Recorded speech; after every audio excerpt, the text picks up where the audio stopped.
Welcome students, I am Sartha Bhardwaj. Today we continue the second unit structure of an atom from 11th class and today we discuss about the fourth quantum number that is the spin quantum number जिसको हम denote किससे करते हैं ms से। Last lecture में student हमने discuss किया 3 quantum numbers को, magnetic quantum number, azimuthal quantum number and one more is the principal quantum number. और आज हमारा फोर्थ क्वांटम नंबर आ रहा है that is the spin quantum number. Student जब हम इलेक्ट्रॉन के मोशन की बात करते हैं तो हमें क्या चीज़ पता है कि electron revolving around the nucleus means this is the nucleus and this shows the revolution of the electron around the nucleus.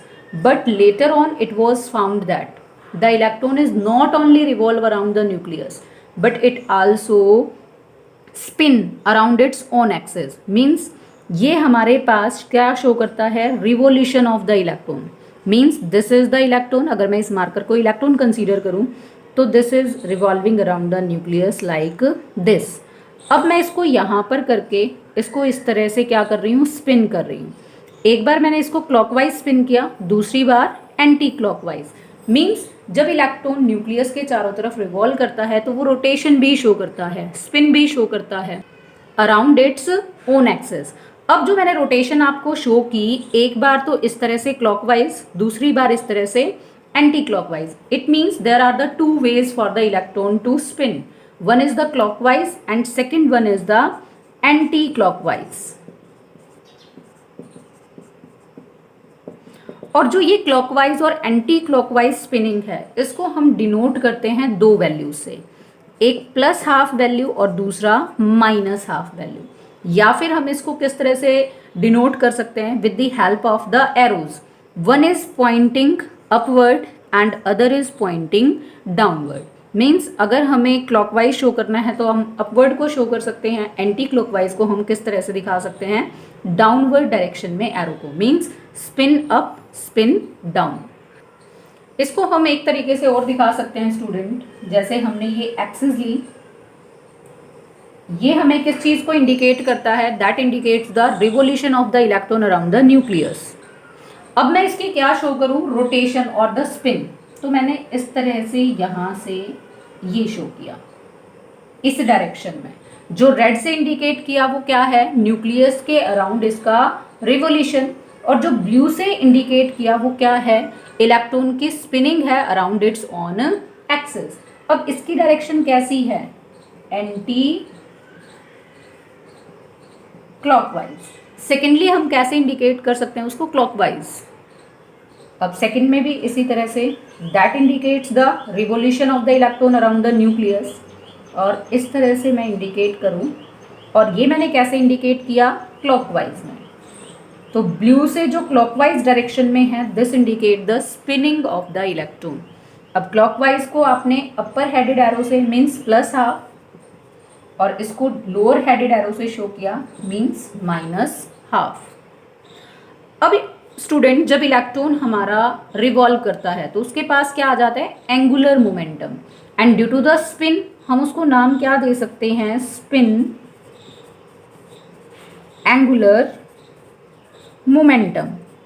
अब जो स्पिन एंगुलर मोमेंटम है उसको कैलकुलेट करने के लिए हमारे पास क्या होता है फार्मूला है, और स्पिन एंगुलर मोमेंटम इक्वल होता है किसके under root S plus 1 h upon 2 pi. जो यहाँ पर s है वो किसको इंडिकेट करती है स्पिन क्वांटम नंबर को, और स्पिन को हमने किससे डिनोट किया है हाफ से, प्लस हाफ और माइनस हाफ। तो अगर मैं यहाँ पर s की वैल्यू पुट करती हूँ विदाउट एनी साइन प्लस और माइनस, तो हमारे पास यहाँ से क्या आएगा under root half plus 1 h upon 2 pi. इसको यहाँ एलसीएम लेकर सॉल्व करें तो 3/2 मल्टीप्लाई में 1/2 अंडर रूट h अपॉन 2 पाई। तो यहाँ से हमारे पास अगर मैं इसको ओवरऑल सॉल्व करूँ तो क्या आ जाएगा यहाँ से under root 3/4 h upon pi. तो मीन्स जो स्पिन एंगुलर मोमेंटम है that is equal to √3/4 h upon पाई।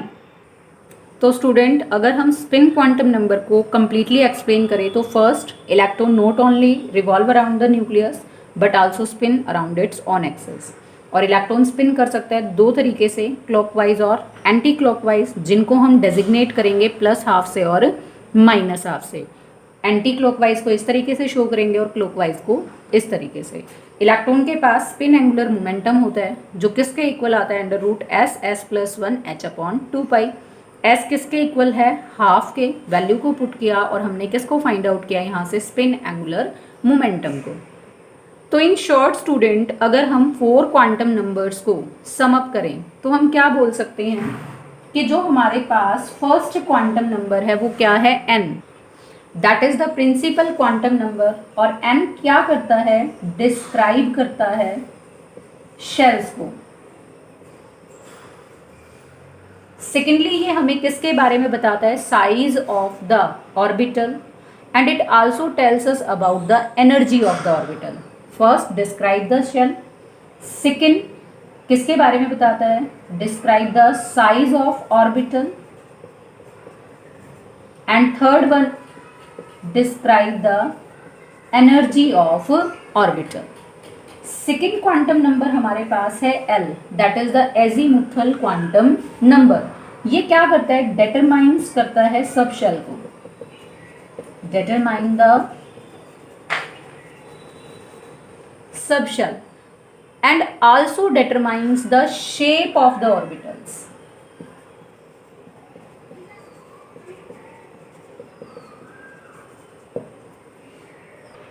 और n की डिफरेंट वैल्यूज पॉसिबल, L की डिफरेंट वैल्यूज पॉसिबल है 0, 1, 2, 3, और उसके बेसिस पर हम डेजिग्नेट करते हैं सब शेल को, that is S, P, D, F। Means अगर हमारे पास L की वैल्यू 0 है तो सब शेल है S, L की वैल्यू 1 पर P सब शेल, 2 पर D सब शेल, और अगर L की वैल्यू 3 है तो F सब शेल। और इस तरह से आगे ये कंटिन्यू होगा, मतलब कि F के बाद G, H and so on. ऐसे ही स्टूडेंट, अगर हम यहाँ पर प्रिंसिपल क्वांटम नंबर की परमिटेड वैल्यूज़ की बात करें तो प्रिंसिपल क्वांटम नंबर की जो परमिटेड वैल्यूज़ हैं 1, 2, 3, 4 एंड सो ऑन। और अगर L की परमिटेड वैल्यूज़ की बात करें तो हम क्या कह सकते हैं, 0, 1, 2, 3 and up to n-1, means 0 से लेकर n-1 तक किसकी वैल्यूज आ सकती हैं, azimuthal quantum number, that is L। Third quantum number है हमारे पास M, that is the magnetic quantum number. It designate the orientation of orbital. ये हमें किसके बारे में बताता है, ओरिएंटेशन ऑफ ऑर्बिटल्स के बारे में। Means what are the shapes of the various orbitals and how the electrons are oriented in the various orbital, वो कौन बताता है हमें, मैग्नेटिक क्वांटम नंबर। और जो m की वैल्यूज है, m can have 2l plus 1 values, और हम क्या बोल सकते हैं, equal to the number of orbitals. या हम ये भी बोल सकते हैं कि जो m की वैल्यू है वो -l से +l हो सकती है, इंक्लूडिंग 0। फॉर एग्जाम्पल, जो हमारे पास S है सब शेल, उसमें L की वैल्यू कितनी है, 0। तो S सब शेल के लिए जो पॉसिबल हमारे पास M की वैल्यू होगी वो कितनी आएगी, 1। मीन्स -0 +0 और 0। 0 के आगे प्लस माइनस का तो कोई मतलब ही नहीं है। Means there is only 1 possible value for the M for the S sub shell. And fourth quantum number is MS, that tells us about the spin of electron or tells us about the spin angular momentum of the electron, जिसकी दो possible values हैं हमारे पास, एक +12 और दूसरी -12। तो ये short में हमारे पास डिस्क्रिप्शन आ जाती है 4 क्वांटम नंबर्स की। अब स्टूडेंट, अगर मैं आपके सामने यहाँ पर लेकर चलती हूँ n = 1। n = 1 का मतलब फर्स्ट शेल है हमारे पास। फर्स्ट शेल को हम किससे डिनोट करते हैं, k से, मीन्स k शेल। अब k शेल के अंदर कितनी सब शेल्स हैं, इसको मैंने यहाँ इस तरह से डिनोट किया, this is the first shell. अब इसके अंदर यहाँ पर हम क्या लेके चलेंगे, सब शेल। तो n1, तो सब शेल भी कितनी होगी, 1। और वो सब शेल हमारे पास कौन सी होगी, 1s। ऐसा मैंने कैसे निकाला, अब हमारे पास L की वैल्यू कितनी होगी, यहाँ से 0 कैसे हमने निकाली, n-1 करके, n की वैल्यू 1 - 1 इज इक्वल टू 0, और L की वैल्यू 0 होती है किसके लिए, S सब शेल के लिए। तो ये S डिनोट करता है सब शेल को। 1 कहाँ से आया हमारे पास, प्रिंसिपल क्वांटम नंबर से। अब इस सब शेल के अंदर कितने ऑर्बिटल्स हैं, तो यहाँ पर जो ऑर्बिटल है, ऑर्बिटल भी हमारे पास कितना है, 1, और वो ऑर्बिटल कौन सा पॉसिबल है, again 1s, this is the 1 orbital. अब ऑर्बिटल हम कहाँ से निकाल के चलते हैं, मैग्नेटिक क्वांटम नंबर से। अब हमारे पास यहाँ से L की वैल्यू कितनी थी, 0, 1 वैल्यू पॉसिबल थी। तो L के अकॉर्डिंग जब हम ms की वैल्यू निकालेंगे, sorry magnetic quantum number m की वैल्यू निकालेंगे, तो वो क्या आएगी, 1 वैल्यू पॉसिबल, और 1 वैल्यू पॉसिबल तो means there is only 1 orbital. अब ऑर्बिटल अगर हम यहाँ पर सेकेंड शेल लेकर चलें, this is the second shell, n is equal to 2 means second shell, जिसको हम और भी नाम क्या दे सकते हैं, L शेल। अब इसमें हम क्या निकालें, यहाँ पर सब शेल। तो यहाँ पर सब शेल हमारी 2 पॉसिबल होंगी, वो कौन कौन सी पॉसिबल होंगी, एक तो हमारे पास यहाँ से आएगी 2s, और दूसरी हमारे पास क्या आएगी, 2p। This one is 2s and this one is 2p। ये हमने कैसे फाइंड आउट किया, अब L की वैल्यू हमारे पास कहाँ से कहाँ तक होती है, 0 to n-1। अब 0 है तो हमारे पास 2s आ गया, और n-1 करेंगे मीन्स 2 - 1, तो हमारे पास वैल्यू आई 1। L की वैल्यू 1 होती है किसके लिए, P के लिए, तो इसीलिए हमने यहाँ पर क्या मेंशन किया, 2p, क्योंकि जब हम सब शेल को डेजिग्नेट करते हैं तो पहले प्रिंसिपल क्वांटम नंबर मेंशन होता है और फिर L की वैल्यू के अकॉर्डिंग हम यहाँ पर उसका सिंबल डेजिग्नेट करते हैं। तो फर्स्ट L की वैल्यू 0 इसीलिए S, सेकेंड में L की वैल्यू 1 इसीलिए यहाँ पर P। अब हम फाइंड करेंगे नंबर ऑफ ऑर्बिटल्स, 2s में वही सेम कि s के लिए L की वैल्यू 1, तो मैग्नेटिक क्वांटम नंबर की वैल्यू भी 1, तो यहाँ पर एक ही हमारे पास क्या पॉसिबल होगा, ऑर्बिटल, किसके लिए, 2s के लिए 1 ऑर्बिटल। सेकंड हमारे पास 2p है, अब p के लिए L की जो वैल्यू थी वो थी 1, तो m की कितनी वैल्यूज पॉसिबल हैं, -1, 0 और +1। इट मीन्स जो हमारे पास यहाँ से 2p सब शेल है उसमें पॉसिबल जो हमारे पास ऑर्बिटल्स होंगे p के वो 3 होंगे। 1 is the 2px, second is the 2py and third is the 2pz। ये जो 3 ऑर्बिटल हैं वो किसके अकॉर्डिंग है, orientation along the 3 axis, x axis, y axis और z एक्सिस। मीन्स यहाँ पर हमारे पास 3 ऑर्बिटल पॉसिबल। इट मीन्स जो हमारे पास सेकेंड शेल है वहाँ पर टोटल नंबर ऑफ ऑर्बिटल कितने होंगे, 3 तो ये और 1 ये, टोटल ऑर्बिटल्स आर द 4। अगर मैं यहाँ पर n is equal to third लूँ, यानी कि थर्ड शेल की बात करती हूँ, तो थर्ड शेल मीन्स KL और फिर हमारे पास कौन सी शेल आ जाएगी, M शेल। अब M शेल के अंदर हमारे पास पॉसिबल सब शेल्स कितनी होंगी, तो 3 आएंगी। 1 हमारे पास कौन सी होगी, 3s, second is the 3p and third one is the 3b। अब ये हमने कैसे निकाली, यहाँ से n की वैल्यू कितनी है, 3, तो 0 से लेकर n-1, 0 तो हो गया, n-1 करेंगे तो कितना आएगा, 3 - 1 is equal to 2।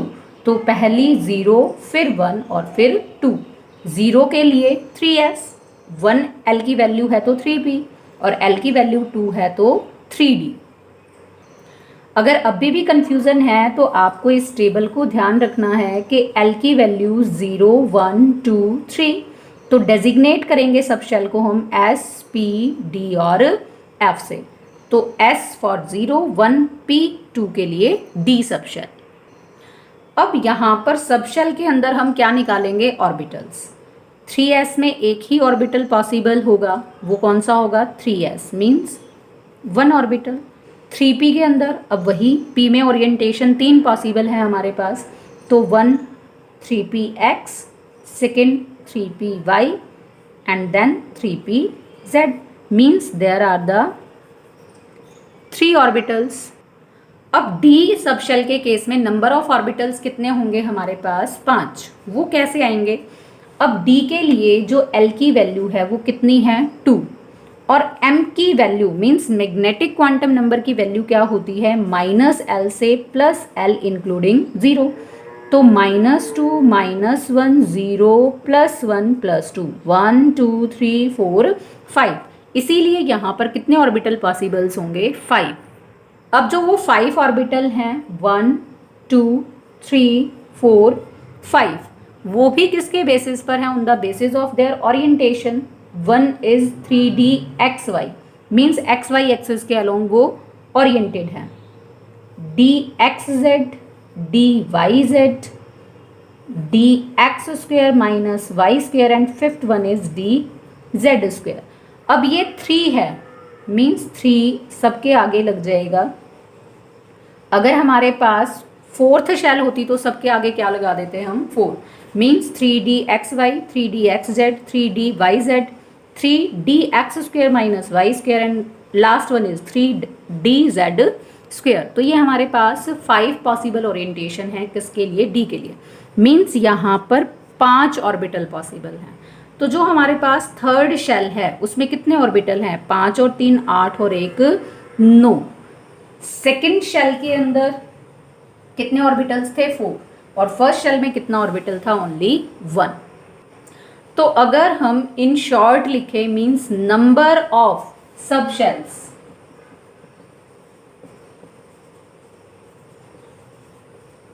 In nth shell के nth शेल में कितनी सब शेल होंगी? तो वो किसके इक्वल होंगी? प्रिंसिपल क्वांटम नंबर के. मीन्स जितनी n की वैल्यू उतना ही उसके अंदर क्या होंगे? सब शेल. ऐसे ही अगर हमें क्या फाइंड आउट करना है? Number of orbitals in particular sub shell, तो वो किसके इक्वल निकलेंगे? 2l + 1. मीन्स अगर l की वैल्यू हमारे पास है 0 तो हमारे पास यहाँ से ऑर्बिटल्स कितने निकल कर आएंगे? 1. अगर l की वैल्यू कितनी है हमारे पास? 1, तो हमारे पास ऑर्बिटल कितने निकल कर आएंगे? 3. अगर l की वैल्यू है 2 तो ऑर्बिटल्स कितने निकल कर आएंगे? 5.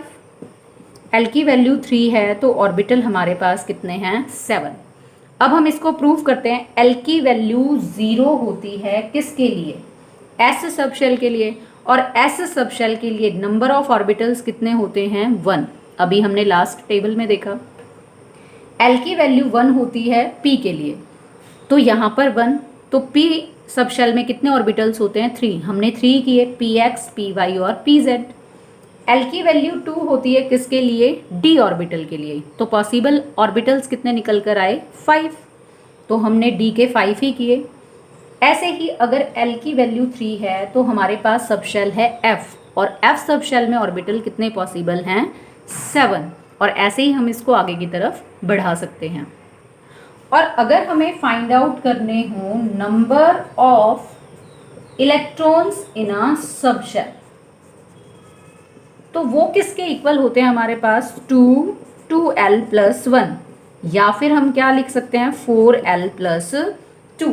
जैसे अगर हमने l की वैल्यू 0 पुट की तो हमारे पास 0 + 2 मीन्स टोटल इलेक्ट्रॉन हमारे पास कितने आएंगे? 2.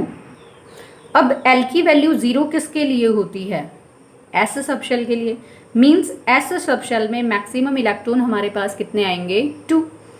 अगर मैं यहाँ पर 1 वैल्यू पुट करूँ तो l की वैल्यू 1 किसके लिए होती है? p ऑर्बिटल के लिए. तो वहाँ पर नंबर ऑफ इलेक्ट्रॉन कितने पुट करेंगे? 6. l की value 2 for the d orbital, तो टोटल इलेक्ट्रॉन कितने? 10. l की value 3 for the f orbital, तो यहाँ पर टोटल इलेक्ट्रॉन हमारे पास 14. तो अगर मैं आपको एटॉमिक स्ट्रक्चर लूँ तो सेंटर में nucleus, first shell, second shell, third और ये फोर्थ. फर्स्ट के अंदर हमारे पास कौन सी सब शेल होती है? 1s. सेकेंड में 2s और 2p. थर्ड में 3s, 3p और 3d. फोर्थ में 4s, 4p, 4d और 4f। अब इलेक्ट्रॉन्स देखते हैं, s में कितने हैं 2, तो यहाँ पर हम क्या लिख सकते हैं 1s2, 2 इलेक्ट्रॉन। तो मीन्स जो फर्स्ट शेल है वहाँ पर 2 इलेक्ट्रॉन होंगे। सेकंड में हमारे पास 2s, s के अंदर कितने होंगे 2, लेकिन p के अंदर कितने होंगे 6, तो 2s2, 2p, 6, 6 और 2 8, तो टोटल इलेक्ट्रॉन कितने होंगे सेकंड शेल में 8।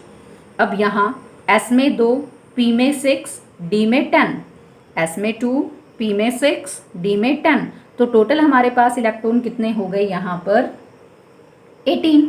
अब इसकी बात करें 4s में 2, 4p में 6 इलेक्ट्रॉन, 4d में 10 और 4f में 14, तो टोटल अगर हम इनका करेंगे तो यहाँ से 14 और 10 24 और 6 30 और 2 32, मीन्स यहाँ पर टोटल इलेक्ट्रॉन कितने आ जाएंगे 32। मीन्स इन शॉर्ट अगर हम शेल लेकर चलते हैं K, L, M और N, तो हमारे पास यहाँ पर शेल का नंबर किससे डिनोट करेंगे n से। तो K के लिए 1, L के लिए 2, M के लिए 3, N के लिए 4। नंबर ऑफ ऑर्बिटल्स किसी भी शेल के अंदर जो होते हैं उसको हम किससे डिनोट करते हैं n का स्क्वायर। मीन्स K में क्या आ जाएगा 1 का square, means number of orbital 1, L के लिए 2 का square number of orbital 4, M के लिए 3 का square number of orbital 9, N के लिए 4 का स्क्वायर नंबर ऑफ ऑर्बिटल कितने आ गए 16। अब जो इसमें 1 है वो सिर्फ कौन सा है 1s, इसमें 4 है वो कौन सा है 2s, फिर 3 हमारे पास किसके हैं p के, 2px, 2py और 2pz। यहाँ पर जो 9 ऑर्बिटल्स हैं वो कौन से हैं, एक 3s, 3 हमारे पास p के हो जाएंगे these, और 5 हमारे पास किसके हो जाएंगे d के।